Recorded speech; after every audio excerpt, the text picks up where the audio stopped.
Years old when she was brought by her mother, Crucibina, to live in the house of the hearth.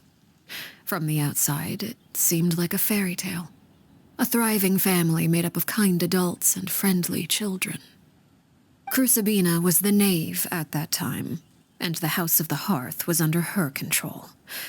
She was Clairvy's mother by blood, but she was also the mother to all the children in the house. Clairvy was happy here, for a time. But she quickly realized that being part of this family wasn't a fairy tale at all. It was a kind of purgatory. Purgatory? Exactly. The House of the Hearth takes in war orphans from all over Tevat. But as for how to raise them, that depends entirely on the person in charge. Crucibina came up with a novel idea. She would teach the children to fight, force them to duel each other, and then crown as the king of the house the child who proved themselves most worthy of inheriting her title. It's difficult to estimate the number of children who died or were maimed in the process. There's little I can say about the ones who died. The ones that emerged with permanent injuries, on the other hand, well, they still served a purpose. They would be handed over to the doctor to be experimented on, or sent away on dangerous missions. Nothing more than tools to be used and then discarded. So those were the experiments Clairvy was talking about. But what actually happened to her? You said that Clairvy was Crucibina's daughter, so if Clairvy tried to convince her to stop what she was doing, Crucibina probably would have listened, right? Despite being Clairvy's mother, Crucibina cared little for her daughter. She forced Clairvy to join the House of the Hearth only as a means to demonstrate her own impartiality as a mother, to prove that she treated all her children equally. Clairvy did try to convince her mother to change her ways, but it was to no avail. After her efforts failed, the only other option was to rise up and try to fight back. Unfortunately, the other children had already been thoroughly indoctrinated into the illusion of happiness Crucibina had created. Of course, there was one exception. Someone Clairvy's age who knew the truth about the House of the Hearth. Her name was Peruere. Wait, the friend that Clairvy mentioned? Friend, huh? I suppose we can call her that for now. Clairvy was a cheerful and passionate person with a tenacious spirit. Peruere, on the other hand, was rather cold-blooded. Her cold-blooded nature allowed her to see through Crucibina's facade. Yet, it was also this cold-bloodedness that prevented her from acting against it. At least at first. While Clairvy longed for freedom, Peruere was convinced that, amid all the fighting and violence, she would make it until the end. Despite their differences, the two became fast friends, united by their knowledge of the truth. Clairvy told Peruere that she hoped to create a real family, where no one would be killed or sacrificed. There may have been a certain naivete to her ideas, but Clairvy proved her determination many times over. She tried countless times to run away, ask for help, or expose the truth. But her efforts only earned her beating after beating. The only thing that kept her going was her strength of will. Even with her body racked with pain, she would still stand on her tiptoes and open the window at night. She and Peruere would look out at the moon together, a fierce longing for freedom shining in her eyes. But one day that light simply vanished. Oh no. What happened? Her hopelessness resulted from a culmination of things. 10 years had passed. 10 years worth of failure after failure. She and Peruere weren't children anymore, but finding any chance to escape still seemed as hopeless as ever. It was during this time that Peruere suggested a new plan. If escaping was out of the question, why not take down the very person sitting on top of this throne of lies? Mother herself. Clairvy rejected that proposal. She claimed that, as a famous harbinger, Crucibina possessed an unimaginable amount of power.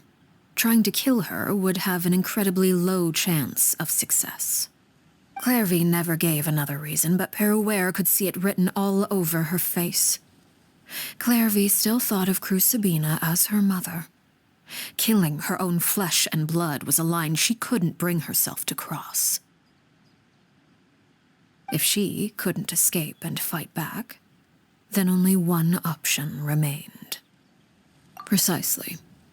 Death was the only way that she felt she could be free. It happened during a duel. When she arrived at the dueling ring that day, her partner turned out to be none other than Peruere, the very person that had stood by her side all those years. It was a fierce battle, but ultimately, Clairvy decided to let Peruere end her life. From that moment on, Peruere's journey was one written in flames. When the rain finally came and washed it all away, there she stood, the sole victor in Mother's endless game of slaughter, a trail of corpses strewn across her path to success. It was the very result she had predicted 10 years prior. Even then, she believed she would make it until the end. She wasn't surprised by the fact that she emerged as Mother's undisputed heir. Rather, her success left her with an inexplicable sense of restlessness. She was unsettled, and there was only one thing that could quell that sensation. Perhaps you two would like to take a guess as to what it was? Crucibina, you mean? But... Correct. This is the place where Peruere killed her best friend.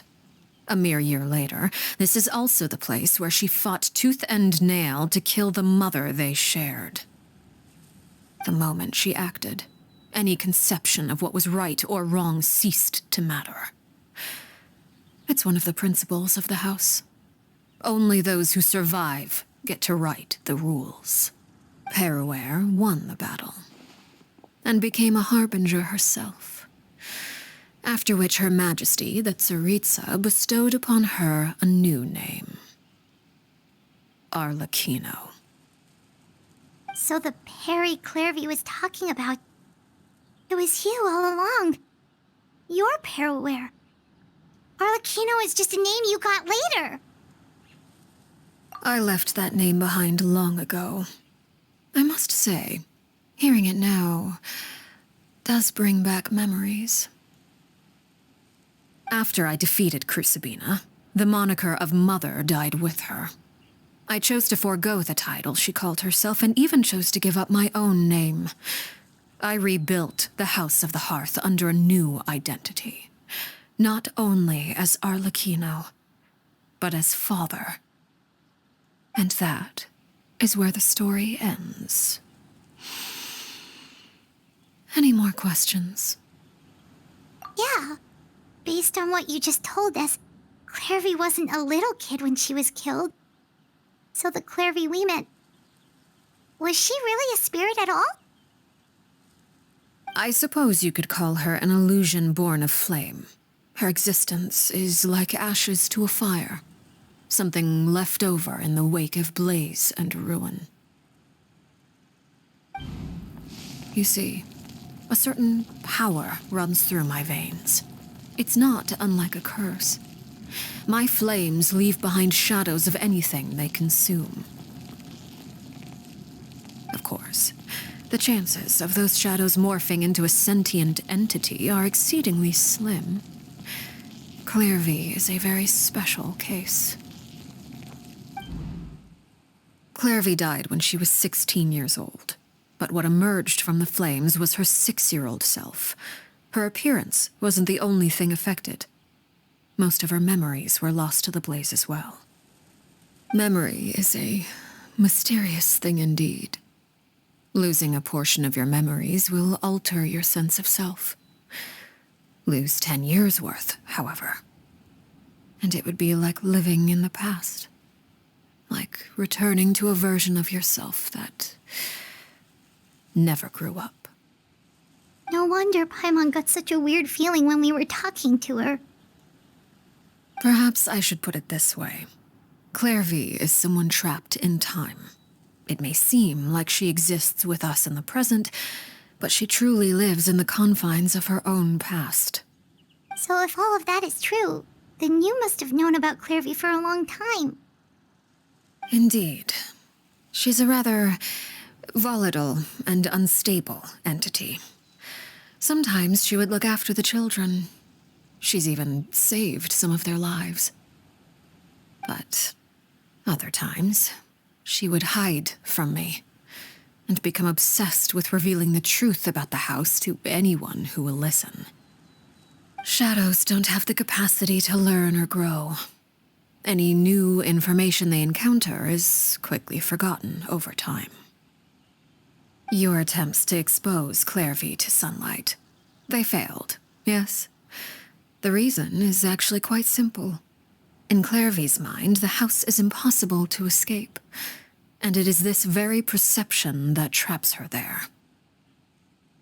But no matter. All I have to do is kill her again, and all will be resolved. I don't anticipate so much as a single speck of ash will be left behind this time. Wait! Paimon can understand why you might want her gone, but isn't there another way? So what if she's trapped in her 6-year-old self? She's still your friend! At least talk to her first! It's too late for that. She broke the rules, and now she must be punished. That goes for Filial and Nantoy as well. She's had quite the effect on them. I hope you understand. The difference between Crucibina and myself lies in our formulation of the rules, not our policy for enforcing them. Upholding the rules without question is a trait we both share, because that is how a household should be run. Is this really what you want to do? Whatever could you mean? Don't you want to say a proper goodbye at least? Whether as a killer or as a father, there are two things that must be avoided at all costs: anger and sorrow. Anger makes you impulsive. Sorrow causes you to waver. Well, it appears it's about time to proceed. Before we arrived, I told some of my well-behaved children to bring our troublemakers here by nightfall. I do believe I've kept my end of the deal. I gave your friends quite a bit more time. As for what happens now, we'll just have to wait and see.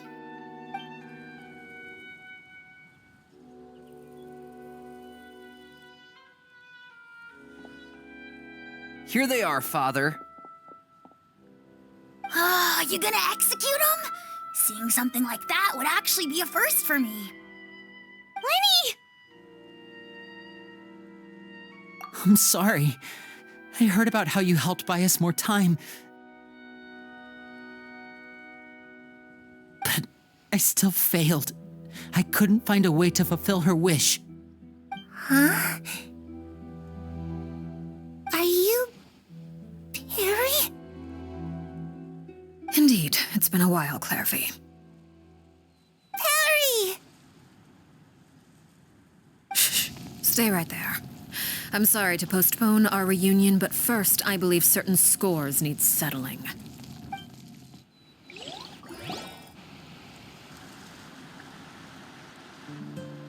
Father, let me explain. Out of my way. Father! You chose to conceal a threat to the house, and for that, you must be punished. Overall, however, I suppose your wrongdoing is hardly the most egregious of the bunch, so I'll deal with your punishments later. As for right now, the more pressing concerns are the traitors among us. By traitors? Do you mean us? Father, let me explain. We didn't mean to... Fultz. Why don't you share what you heard? Yes, Father. Secret Midnight Meeting number 3. Participants, Filial, Nantoy, Sato, Toddy. Nantoy clearly said, if only Father wasn't the one who took us in. Sato added, I'm sick of this life. I just want to live as a normal person.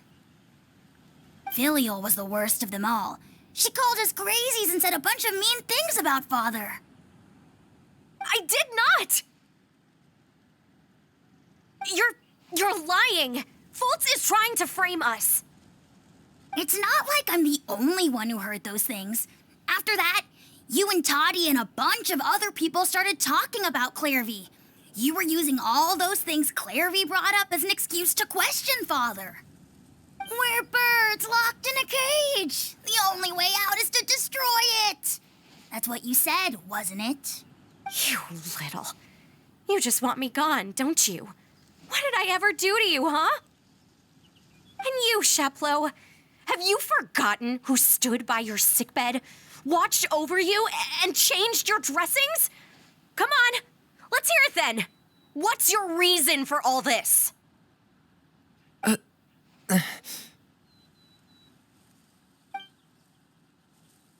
You're wrong, Filial.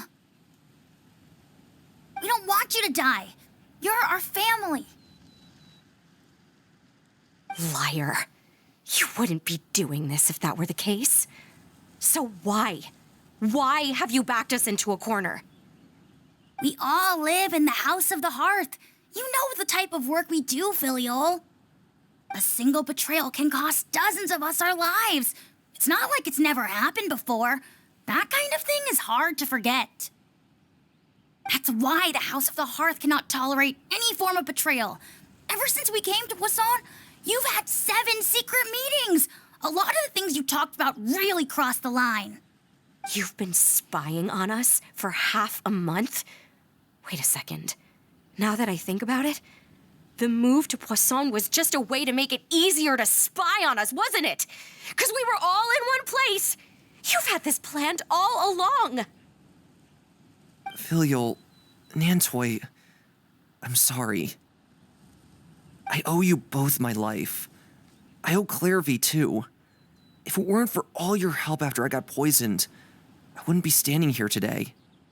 If this were any other situation, I would do anything to repay that kindness, even if it cost me my life. But rules are rules.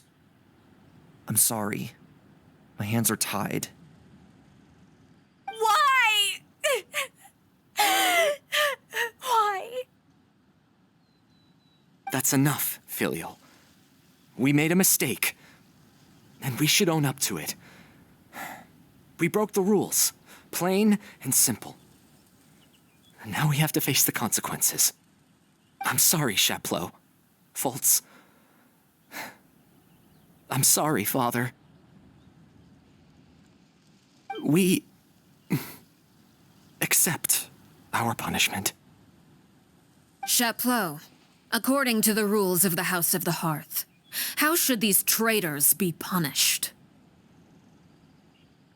All those who betray the house pay with their lives.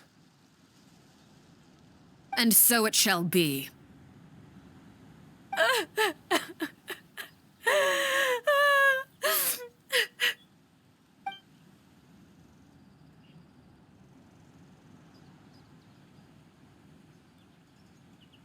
Father, please wait! Something you want to say, Lyney? Please reconsider, Father. What Filial and the others did, does it really count as betrayal? We all come from broken families.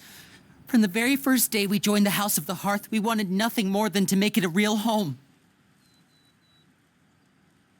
But the truth is, none of us know what a real home should look like. I'm not saying I have all the answers. All I know is this.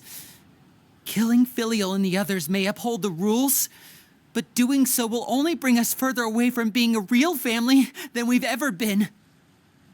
So please, Father, please reconsider. I agree with Lyney. Father, please. Lyney, you...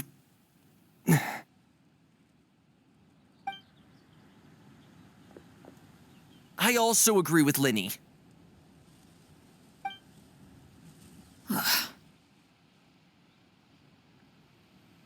An order once given cannot be rescinded. However, given the extent of your determination, I suppose we shall have to go about this a different way. Draw your weapons and face me. Our weapons? Father, are you referring to a duel? Precisely. The rules of the house will not be altered. Traitors must be punished.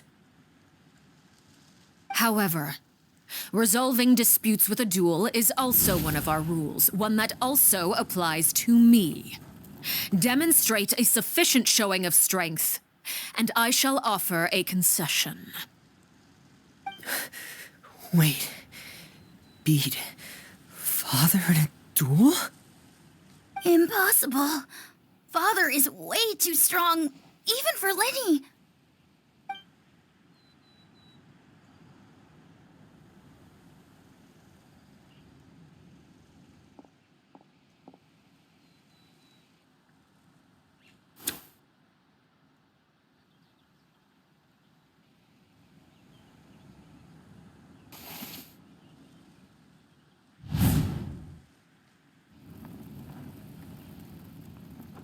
Did you hear that, Traveler? Lyney and the others have to duel the Knave. What should we do? Can they really win something like that? If they lose, those people from the house are really gonna be executed. Hey, are you listening?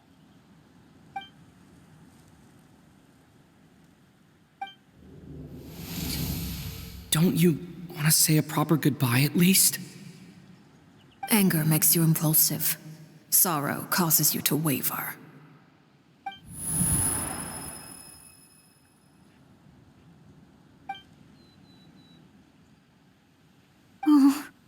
Looking at that expression on her face, she seems really serious about this. Guess that means there's no chance she's throwing the duel on purpose, huh? When guests are around, families are often on their best behavior. And any disputes are less likely to escalate. When the time comes, make the choice that you deem most appropriate in the situation, and lend your help to the House of the Hearth. What's wrong, Traveler? Hey, where are you going? Traveler? You're asking to join the duel against the Knave? I'll allow it. We do have a ready-made dueling ring at our disposal, after all. All I would advise is this. Keep a firm grasp on your weapon, and give it your all. Any less, and you may just lose your life.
You should know better than to crowd in one place.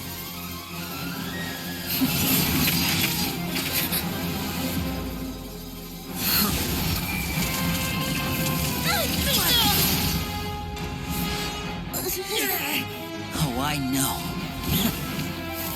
No! I'm sorry, Father!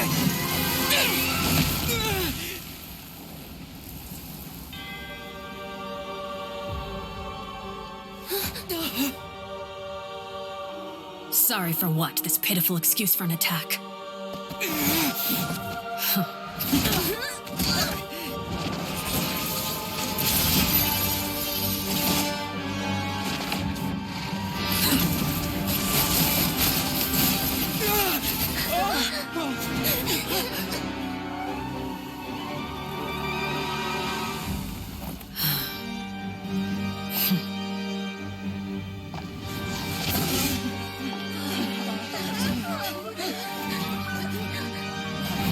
Father, no!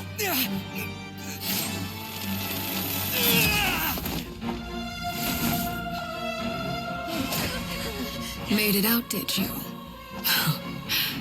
You're stronger than I expected.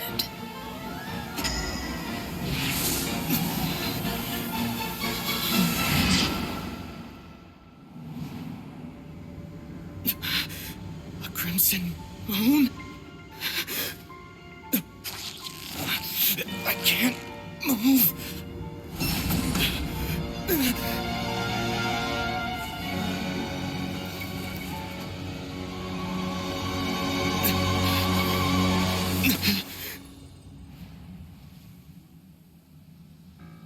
Still, not strong enough to beat me.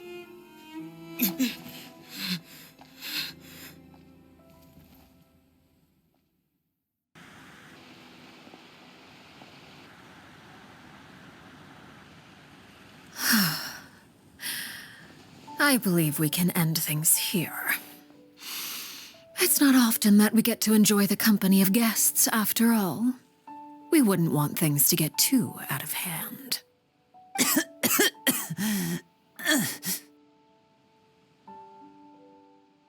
Brother, are you all right?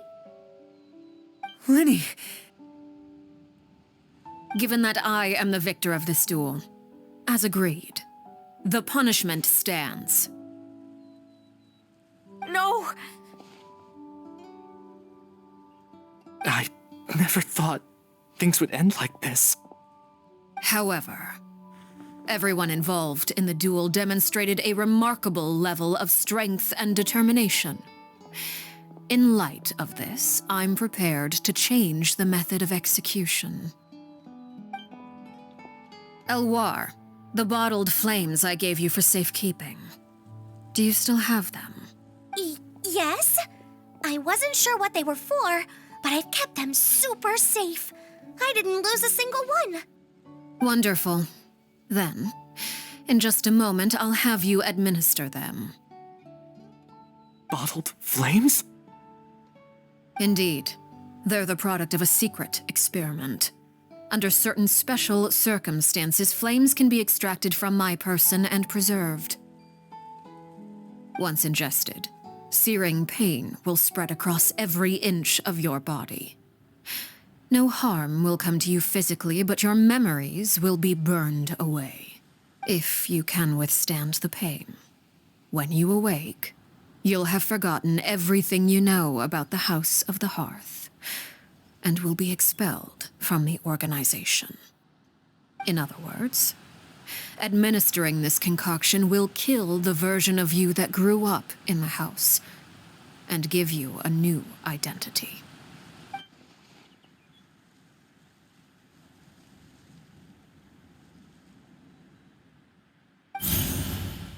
Memory is a mysterious thing indeed. Losing a portion of your memories will alter your sense of self.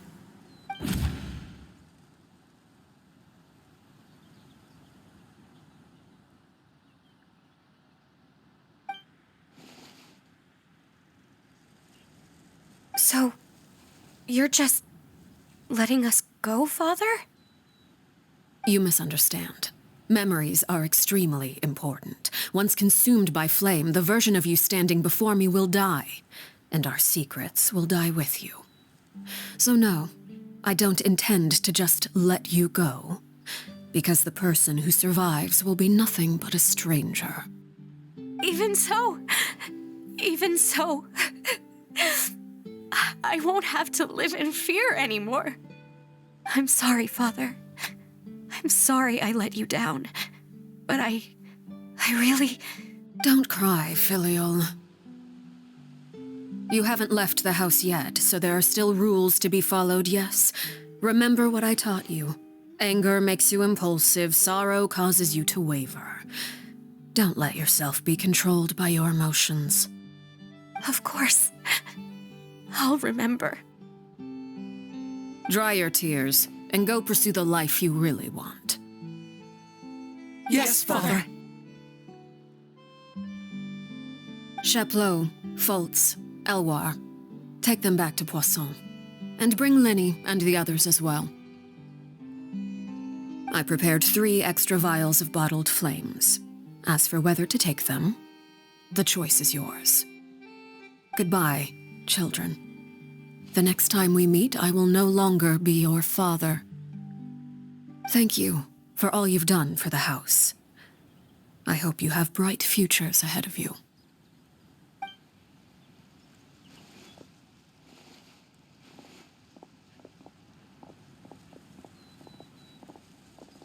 Father.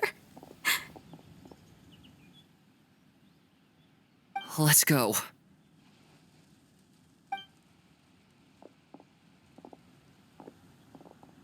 Here, grab my arm, Lyney. I'll help you walk back. Thank you.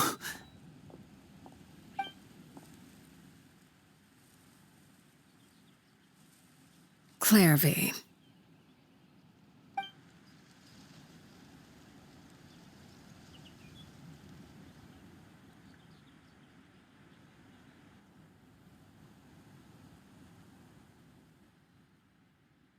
Can we talk now?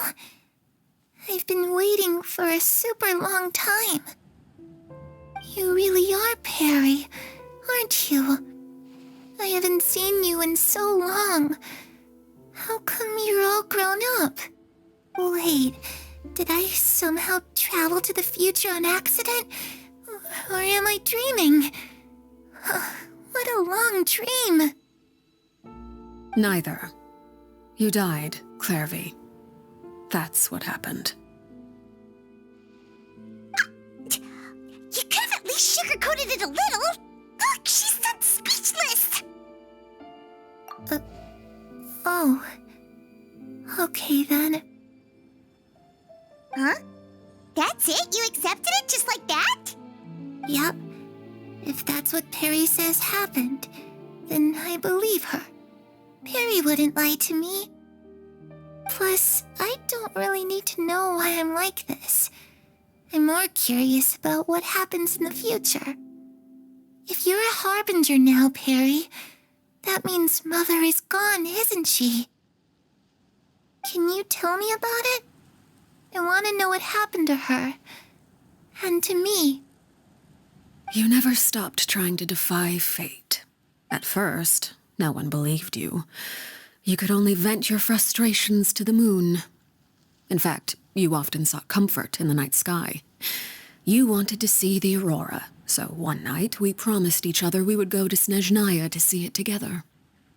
Later on, you tried to run away, but you were brought back each time. Mother spared your life, but it wasn't out of kindness. Instead, she decided to make an example of you by slowly torturing you over time. That way, the other children would know what happens to traitors. Still, you never gave up. Mother hoped that through ruthless duel after ruthless duel, she would be able to crown an ultimate victor among the children she raised. But you called on everyone to unite, to fight to a draw in order to reduce casualties. Your efforts may have only delayed the inevitable, but still. You gave them hope. You tried everything you could think of, but every attempt ended in failure. Still, you never turned your sword on Crucibina, and you never turned it on me. On that gloomy day, you told me, "For the last 16 years of my life, I've done everything I can to fight for freedom. But now, I realize that the only freedom I truly possess is the freedom to choose to die. I never imagined I would say something like that. I must have been feeling really worn down. But somehow, I still think I understand. According to Mother's plan, only one of us was going to make it until the end. And I always hoped that person would be you. If I could do it all over again, I still don't think I would make a different choice. Even when I first met you, I knew you'd be able to do what I couldn't. Is that so? Even now, I'm not sure I truly understand what kind of freedom you were trying to pursue. But as the head of the House of the Hearth and as the children's father, I've tried to give them the most basic of freedoms. The freedom to choose their own fate. It's something I discussed with the Iudex of Fontaine. The children who want to leave the house will have their memories wiped clean of all secrets pertaining to the organization. In return, they will be allowed to live a normal life in Fontaine without being prosecuted for their past. Of course, I won't simply hand freedom to them on a silver platter. They have to fight for it and prove themselves worthy of it. Only freedom that is earned has true value. That's more than enough. That's exactly the kind of life I was fighting for. You know, Perry, I think you're a pretty amazing king, and a really great father, too. I'm really happy that you're the one who took over the house. I guess I do have one regret, though. I still haven't seen the outside world. Well, it just so happens that our dear guests over here have been to many nations and traveled to countless places. Perhaps they would be willing to tell you what the outside world is like. Really? Of course! We've traveled all over the place. We've got so many stories, we could probably talk your ears off for 3 days straight.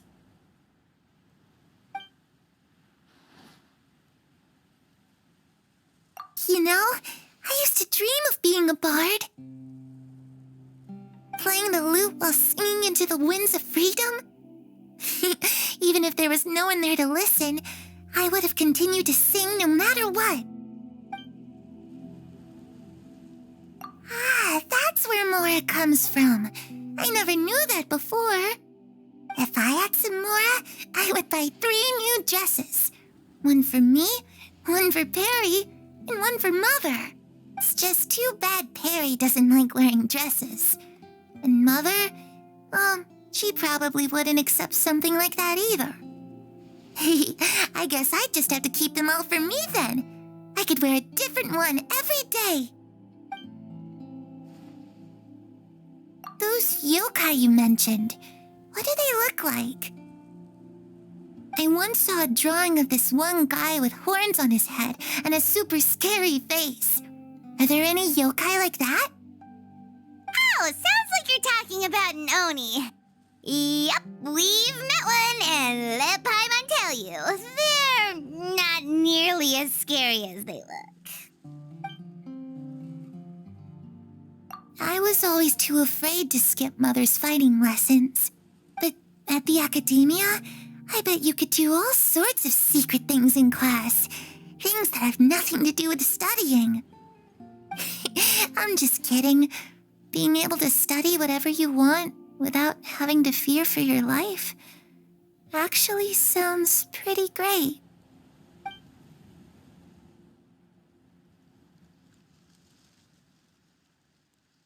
The situation was super dangerous. Lyney and Lynette were accused of committing a crime, and they were going to have to stand trial at the Opera Epicles. Oh no, that must have been hard for all of you. What happened next? Don't worry, we were able to turn the situation around super quickly. All thanks to Detective Paimon, of course. How'd you do that? Come on, tell me. Okay, so it was like this. After the failed magic show, we rushed to the scene and...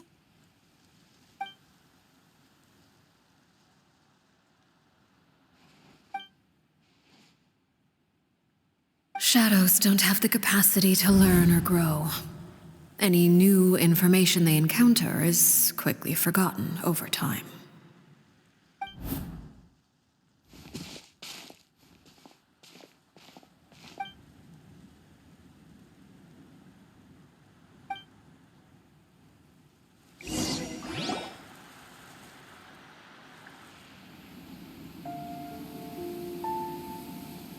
Clairvy, you've worked tirelessly from the shadows to overthrow the House of the Hearth.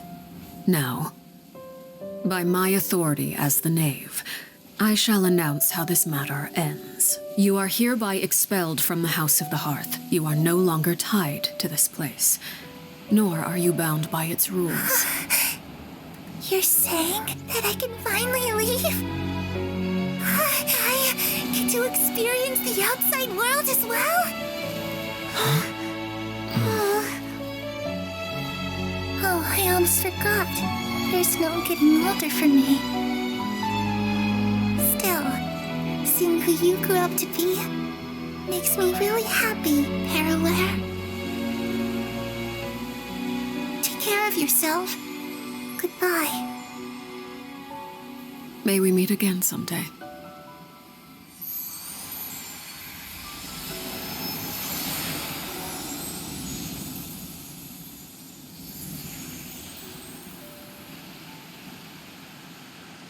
Clairvy.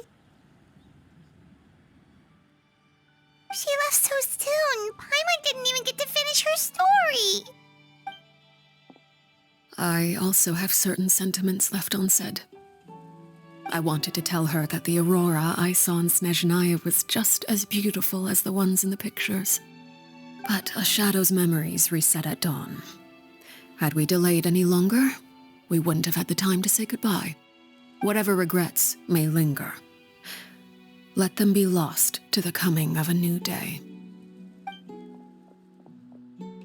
Father? It's Lyney! Hey, Lyney!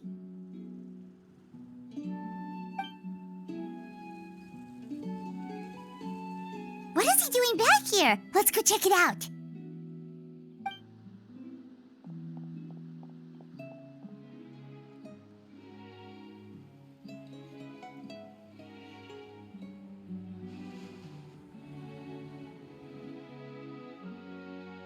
Father, the bottled flames have been administered. Filial and the others have left the house. And you? What have you decided? Thank you for giving us that choice, Father. But we never wanted to leave the house. It's the only home we've ever known. Lynette and Fremient feel the same way. They're recuperating back at the Hotel Bouffe d'été. But I decided to come back and tell you where we stood. I'm sure you're well aware of the expectations I have for you. I want you to follow in my footsteps and become the next king of the house. Yet you seem to have different ideas. I must admit, I'm rather surprised by your decision to stay. There's nothing wrong with choosing to live a quiet life. Leading this organization is a heavy responsibility, one not so easily carried by someone forced onto the throne. I just never understood what you saw in me. What made you believe I was deserving of that throne? You're brave, talented, and, most importantly, you cherish your family. You would do anything to protect them, even if it costs you your life.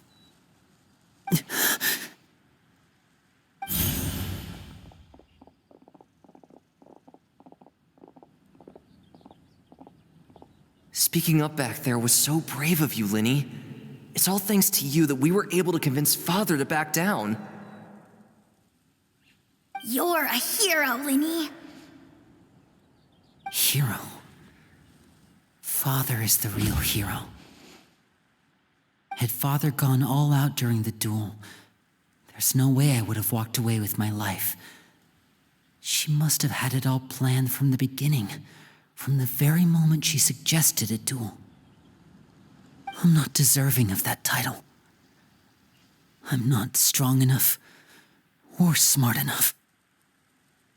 You're wrong. In my opinion, all you need to be deserving of the throne is conviction and the necessary strength to act on it. We may have different ideas of what it means to be a family, but you can hardly be said to lack conviction. What you truly lack is strength. For someone of your talent, though, that's something that will come with time. Even without that strength, you still chose to face me in a duel, even though the odds were stacked against you. That capacity to honor your convictions is what I truly see in you. Father. No one knows what the future holds, what tragedy or triumph may be in store. Being at the head of this organization requires the strength of will to face whatever comes. Caution will only hold you back. If reaching a certain standard were required to go after what you want, I would never have succeeded in killing my predecessor. Back then, there was still a considerable gap between our abilities. Strength may decide the ultimate victor, but those who let a lack of strength dictate their decisions or undermine their convictions will never be worthy of the throne. I understand, Father. Thank you. Children must grow up to surpass their parents. Only then can a family continue to flourish. The road ahead is not an easy one, so I'll ask you one last time. Are you certain you want to stay? You've done so much for me, Father, and that kindness must be repaid. Plus, with Project Stuja at hand, there are many dangers ahead, and I, for one, don't intend to back down. Protecting my family at all costs. That's my conviction. Then you're welcome to stay. As for Project Stuja, you need not be too concerned. If those cowardly businessmen and heartless dignitaries try to take us down, I'm prepared to teach them a lesson. Having members who longed for the light was our organization's last weakness. With those members no longer among our ranks, the House of the Hearth is like a spider hiding in the shadows. We need only wait for our prey to come to us. At present, our imperative is to use their plan to our advantage. In doing so, a crimson moon shall rise amid the frigid blizzards of winter. No demonstration of loyalty shall go unrewarded, and no sacrifice shall be in vain. As for the two of you, whether we meet again as friend or foe, I'll remember the camaraderie we shared in this moment. No matter how arduous the journey ahead, I hope we both reach our desired destination.